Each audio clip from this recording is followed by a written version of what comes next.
Isu baru kembali mencuat ketika nama Iis Dahlia terseret dalam konflik antara Denada dan Ressa Rizky Rosano.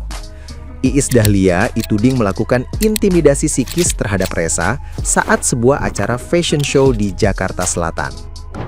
Tuduhan tersebut dilontarkan tim kuasa hukum Ressa yang menilai Iis Dahlia dan Irfan Hakim terlalu jauh ikut campur serta membela Denada. Situasi makin panas setelah muncul narasi bahwa Ressa dianggap sebagai penyebab Denada kehilangan pekerjaan sehingga memicu sorotan publik dan tekanan emosional.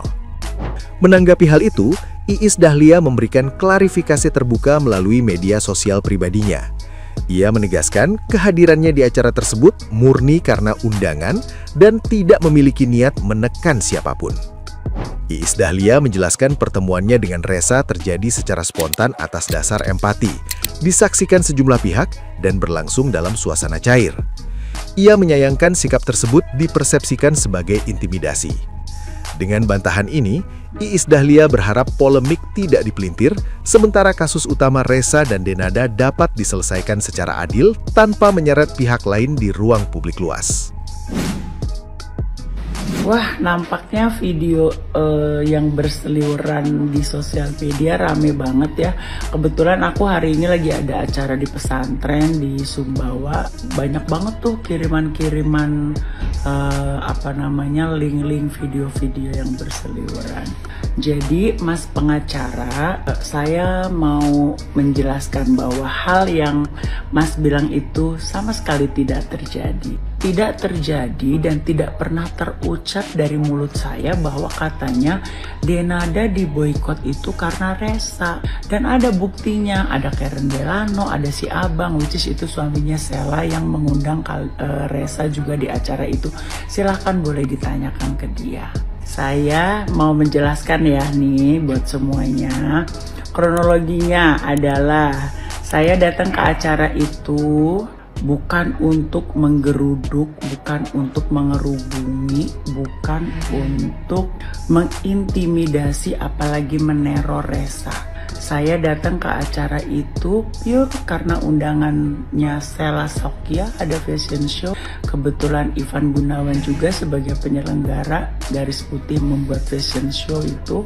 Dan kebetulan saya bisa datangnya di tempatnya Sheila. Karena saya dan Sheila itu berteman baik, jadi saya punya akses untuk ke belakang panggung. Saya berpikir saya ketemu Sheila dulu karena after fashion pasti udah crowded. Dan saya harus buru-buru untuk nengok Inul. Kebetulan dia sakit juga, saya belum sempat nengok. Dan lanjut harus ke MNC TV untuk melakukan pekerjaan. Setelah ketemu Sheila, saya mau ke venue, ke ballroom. Barengan sama suaminya Sheila, sama Karen. Si Abang, Karen, aku gitu. Di tengah jalan pas mau ke venue itu, ada Ressa di situ lagi jalan. Saya menghampiri itu karena rasa empati saya. Seluruh Indonesia kan tahu ya kabar ini, apalagi dia kan teman bekerja saya gitu.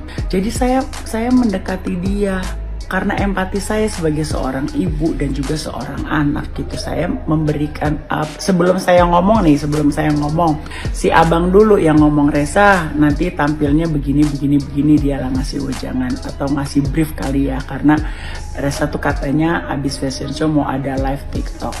Nah saya nyambungin sambil saya ngelus-ngelus. Di saat saya ngelus-ngelus itu juga saya tuh sampai diledekin sama si Karen loh.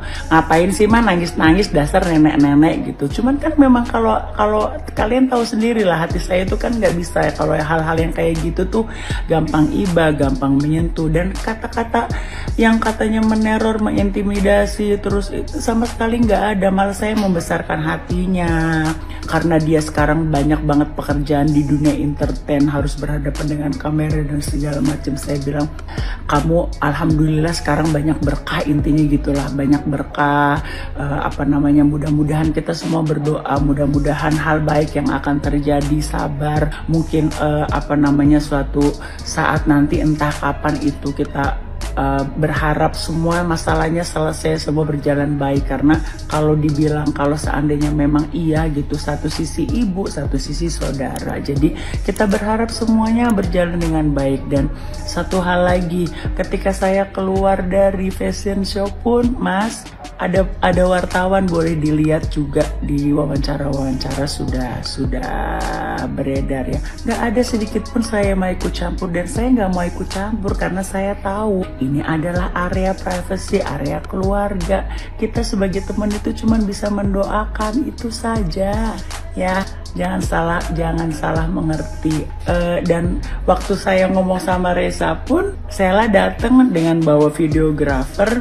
Sudah beredar juga videonya, silahkan dilihat juga gitu. Saya bahkan meneteskan air mata haru loh sebenarnya dengan apa yang sudah terjadi di dirinya dia itu. Jadi semoga semuanya baik-baik, semoga semuanya cepat selesai. Salam damai selalu ya Mas. Nah, gimana nih menurut netizen yang terhormat? Silakan berkomentar ya. Katanya ada omongan dari Iis Dahlia ke Reza yang dinilai tuh kayak memberi tekanan psikis. Jadi yang di utara itu kurang lebih seperti ini ya, kayak itu kan masih darah daging, kasihan loh dia diboykot gak ada pekerjaan. Nah, Reza dan pengacaranya yang mana masih kakaknya sendiri itu ngerasa kayak kenapa kok masalah Dena diboykot gak ada pekerjaan kok seakan-akan kayak salahnya Reza gitu. Nah, apa kabar dengan Reza yang ditelantarkan 24 tahun? Tapi jujur ya, aku tuh ngerasa kok kayaknya ya, ini opini pribadi, Iis Dahlia kayaknya nggak sengaja deh. Maksudnya ada niat memperkeruh, nggak ada niat neken. Maksudnya kayak ya sekedar ngomong aja.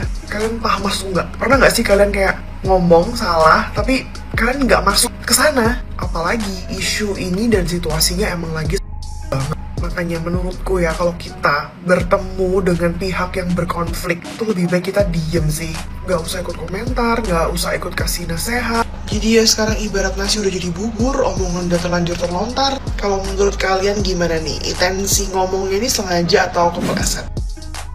Ini yang tua-tua pada kenapa sih? Bukannya memberikan saran yang baik, solusi yang baik ke temennya, ini malah yang ditekan si anaknya.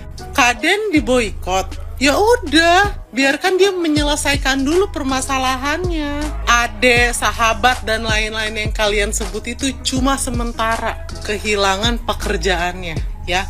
Reza 24 tahun kehilangan haknya, kehilangan orang yang harusnya bertanggung jawab atas dirinya, kehilangan semua-muanya. 24 tahun seorang yang kalian sebut sahabat bebas bertengger di mana-mana, cari duit segala macam. Mereka bebas melakukan aktivitasnya, ya, tanpa memikirkan dia punya anak yang alasannya entah dia titipin, entah dia kasih, entah dia apalah, pokoknya nggak ada pedulinya sedikit pun. Gua nggak habis pikir sama yang tua-tua ini, bukannya menengahi, ini malah aduh, ini rasanya nih mendidih dengernya. Tadi Reza tuh gue baca-baca, gue lihat nih videonya nih, kata Kak Ronald nih, kakak iparnya sekaligus pengacaranya, dia merasa tertekan, terpojok, dia sampai diem aja loh. Dibilang, ibumu tuh diboikot gara-gara kamu, udah tua bukan mikir. Reza dituduh jadi penyebab di boykotnya Denada, cenah. Jadi katanya ini yang ngomong Iis Dahlia. Menurut aku pribadi ini tuh ada benernya, karena kalau misalkan masalah ini tuh nggak viral, nggak akan mungkin netizen itu benci sama Denada, dan nggak mungkin netizen itu menyerukan boykot Denada. Tapi seharusnya sebagai teman yang baik itu Iis Dahlia menyadarkan Denada. Coba kalau misalkan dulu Denada mau menyelesaikan permasalahan ini secara internal aja, nggak mungkin ada viral-viralan. Karena sebelum ini diviralkan, pihak Reza itu udah berusaha menghubungi Denada untuk menyelesaikan masalah ini itu secara kekeluargaan kan. Tapi karena nggak ada respon, jadi ya udah, apa boleh buat, viralkan aja. Tapi ya udahlah ya, semuanya udah terlanjur kejadian. Tapi aku rasa ini tuh belum terlambat, Dena. Kamu masih punya waktu buat memperbaiki semuanya. Kamu masih bisa minta maaf, terus mengaku hilaf, dan memperbaiki semuanya. Aku yakin netizen bakalan lebih respect sama kamu. Kalau kamu diam terus kayak gini, bukannya menyelesaikan permasalahan, tapi justru malah makin memperkeruh keadaan. Bukan teman-teman kamu, tapi kamu sendiri yang bisa menyelamatkan nama baik kamu dan menyelamatkan karir kamu, Dena.